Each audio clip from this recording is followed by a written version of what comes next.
खबर फैसलाबाद से, जहां पर नक्शा मंजूर कराए बगैर कसीर मंजिला इमारतों की तामीरात जारी हैं। ज़रा के मुताबिक बगैर नक्शा तामीरात की रोकथाम के लिए 25 साल से शहर का सर्वे ही नहीं हो सका।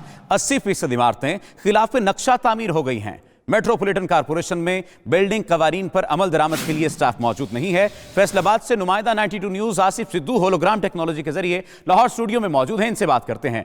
आसिफ, ये तमाम तर मामला आपके सामने है, इस पर आपने रिपोर्ट भी किया, इतनी देर हो गई, सर्वे मुकम्मल नहीं हो सका, जिम्मेदारी किस पर आयद होती है?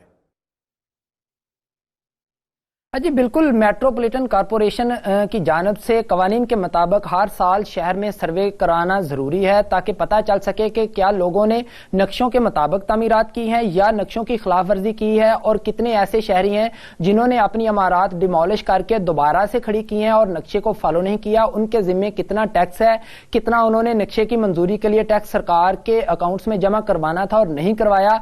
ऐसा फैसलाबाद में गुज़श्ता 25 साल से नहीं हो सका। मेट्रोपॉलिटन कॉरपोरेशन की जानिब से सर्वे कंडक्ट नहीं किया गया। शहर में 80% जो इमारतें तामीर हुई हैं उसका इंकशाफ हुआ है कि उन्होंने नक्शों को फॉलो नहीं किया और अपनी मर्जी के साथ बेहंगम और गैर मुनज़्ज़म तामीरात की हैं, और ना ही सरकार को जो करोड़ों रुपए का रेवेन्यू टैक्स की मद में वसूल होना था, ना ही वो खजाने में जमा करवाया है। इसके साथ ही साथ यह है कि मेट्रोपॉलिटन कॉरपोरेशन में मतहत स्टाफ यानी क्लर्कों और नायब कासदों को नक्शा रीड करने पर तैनात कर दिया गया है, जो कि नक्शे को देख ही नहीं सकते। मुतलका इंजीनियर्स नक्शा ब्रांच में तैनात ही नहीं हो सके गुज़श्ता 10 सालों से। वो चूंकि नक्शा रीड नहीं कर सकते, इसकी वजह से वो सिर्फ उनसे पैसे लेते हैं, जेबें गर्म करते हैं और स्टैंप लगाकर उनको वापस कर देते हैं, और उसी के जरिए तामीरात होती जा रही हैं। और फैसलाबाद चूंकि पंजाब का दूसरा बड़ा शहर है, यहाँ पर बिल्डिंग इंस्पेक्टर्स भी ज्यादा होने चाहिए। गुज़श्ता 10 सालों से सिर्फ 2 बिल्डिंग इंस्पेक्टर्स हैं जो फील्ड में घूमते रहते हैं, और जहां पर ही देखते हैं कि कोई तामीरात हो रही हैं तो गैर कानूनी तरीकों के साथ उनसे रकम लेते हैं,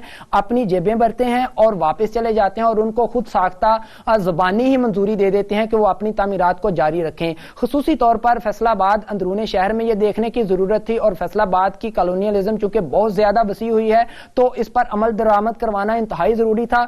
वर्ल्ड बैंक की जानिब से भी 4 साल कबल फैसलाबाद मेट्रोपॉलिटन कॉरपोरेशन को ये ऑफर की गई थी कि हम आपको सर्वे कंडक्ट कर देते हैं, लेकिन अफसरान की मिली भगत के साथ ये अमल जो है वो पाया तकमील तक नहीं पहुंच सका, जिसकी वजह से बेहंगम तामीरात का सिलसिला जारी है। हमारे ज़राए का कहना है कि फैसलाबाद में 80% के करीब जो पुरानी इमारतें हैं उनके नक्शे सिरे से ही नहीं, और ना ही वो नक्शा ब्रांच के पास उनका रिकॉर्ड कोई मौजूद है और ना ही शहरियों के पास है, जिसकी वजह से नक्शों पर अमल दरामद करवाना नामुमकिन दिखाई देता है। जी, रिकॉर्ड मौजूद नहीं है। आसिफ सिद्धू हमारे साथ लाहौर स्टूडियो में होलोग्राम टेक्नोलॉजी के जरिए मौजूद थे। आपका शुक्रिया।